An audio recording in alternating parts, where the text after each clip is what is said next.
Bonjour et bienvenue dans cette nouvelle vidéo à Troussure dans laquelle nous avons vécu une magnifique journée et le sujet était le pardon. Alors le pardon, eh bien il y a des pardons à Dieu lorsque nous avons vécu des injustices et que nous considérons que Dieu en est le responsable, même si ce n'est pas nécessairement Dieu le responsable, mais nous l'avons perçu ainsi, alors il est nécessaire de pardonner à Dieu. Il est aussi nécessaire de pardonner aux autres.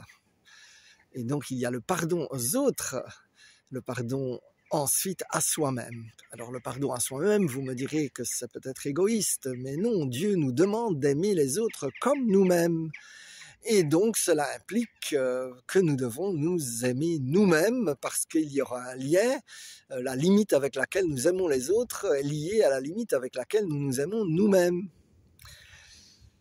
Alors, par rapport à ça, eh bien, il y a une émotion qui est la culpabilité. Alors, Dieu nous a donné des émotions, c'est pour notre bien, c'est pour nous aider dans la vie, et donc il y a une saine culpabilité, la bonne culpabilité, qui, lorsque nous avons commis un péché, eh bien, elle nous fait tourner vers Dieu, elle nous fait aller dans la contrition, nous demandons pardon à Dieu, nous demandons pardon à notre frère que nous avons blessé, et nous allons de l'avant en ayant appris quelque chose et dans la mesure du possible, nous réparons et la relation peut recommencer.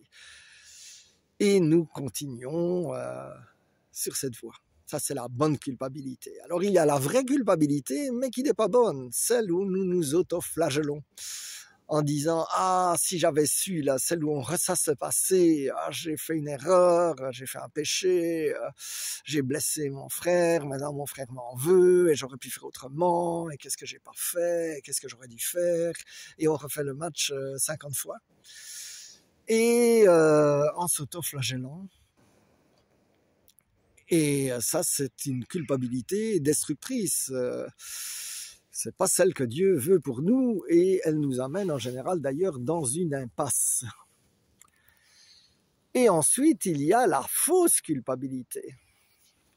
C'est-à-dire que nous nous sentons coupables alors qu'en fait, nous ne sommes pas coupables, mais nous sommes victimes. Ça se retrouve d'ailleurs souvent comme enfants.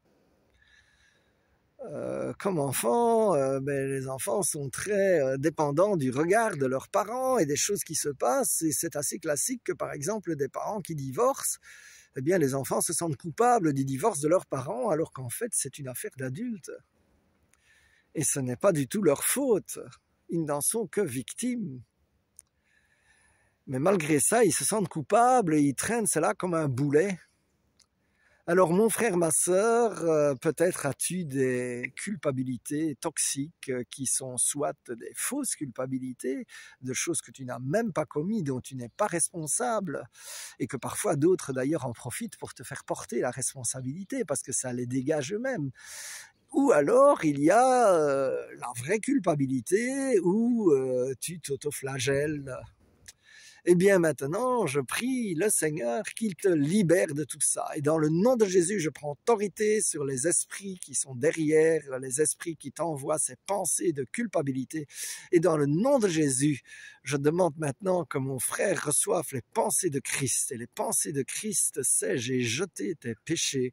Et même si tes péchés sont écarlates, rouge écarlate, comme dit le psaume 51, eh bien moi je te vois blanc comme neige, blanche comme neige, pure comme la neige.